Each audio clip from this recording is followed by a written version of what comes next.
can't wait to chat with Raffi Andonian again, historian Raffi. Yes, he's going to join us again. We're going to be visiting all things peaches on this episode. It's millions of peaches. Yes, peaches for me. You got it. And peaches, peaches, peaches, peaches, peaches. Oh, that's the new song. That's the new Bowser one. That's why we're focusing this episode on that. Welcome back, everybody. We got celebrity historian Raffi Andonian again with us. Thanks for making the trip back. So great to see you. Of course. Well, thanks for having me. Peachy summer. Yes, yeah, it is a peachy summer. You got all the peaches right here. I'm just going to kick it off with this question and let you roll with it for a bit. When did peaches start to become a crop in Arkansas? Well, peaches' story starts in the South, more broadly after the Civil War. You see, after the Civil War, with the destruction of the economy, the cotton single crop economy, there's this diversification in the agricultural movement in the New South, as they called it. Okay. And of course, in Georgia, you have these yellow flesh peaches that come out that are slower to ripen. They're slower to get soft. And with the rise of the railroad spreading across the South, with the railroad going west from the East Coast, it comes to Arkansas, into the countryside. And that's how the peaches arrive in Arkansas in the period in the late 19th century after the Civil War, with Georgia peaches kind of getting here first. Wow, okay, that's interesting. Is there a difference between our peaches that we grow in Arkansas and the peaches in Georgia? There is, and there's a way we get there. So let's kind of dive into what happens when the Georgia peach gets here, okay? So the farmers here have a hard time with it because there's kind of a different frost season here. And so what happens is there's a series of things that they're trying that having a hard time until the University of Arkansas, right here in Northwest Arkansas, with the Cooperative Extension Service, has its county agents establish the program and starts to promote best practices and things that they could do to, bring research-oriented, evidence-based ways to grow these farms. Well, guess what? It works really well. Okay. In the early 20th century, the largest peach orchard in the country is right here in Arkansas. Really? 240,000 bushels a year is what was producing on 4,600 acres.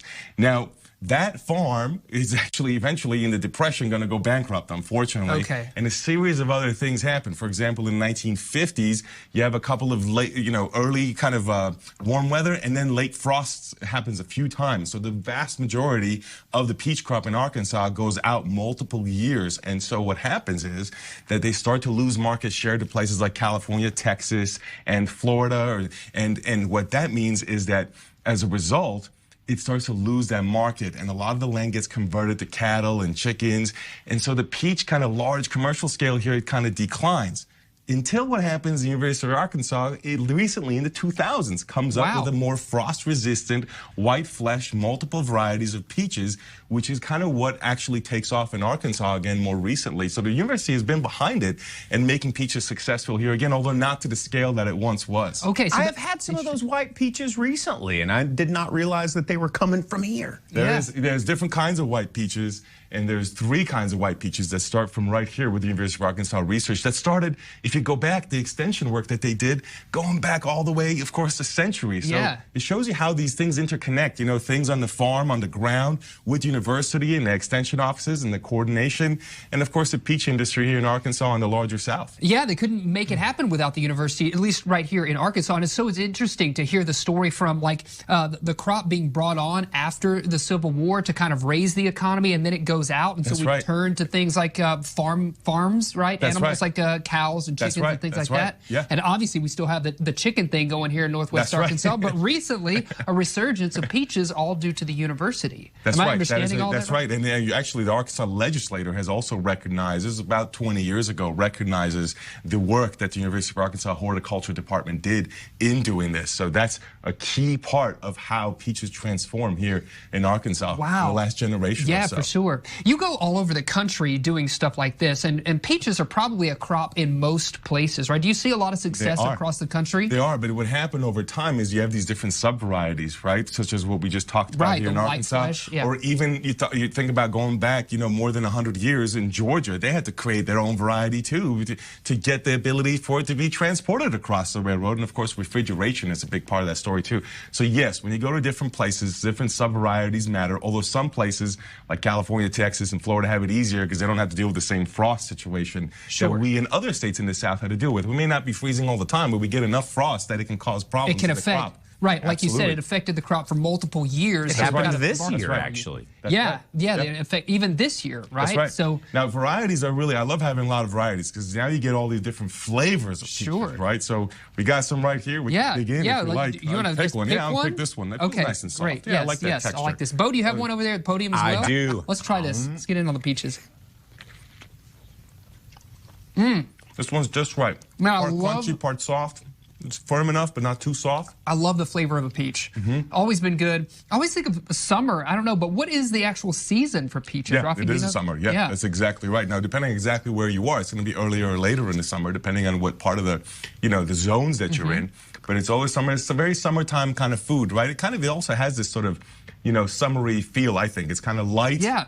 But also has enough flesh on it that it's a nice snack that Absolutely. you can be filling, you know what I mean? Yeah. And you can make so many different peach dishes, which I love different peach dishes. One of Absolutely. my favorite cakes Yes. involves a peach.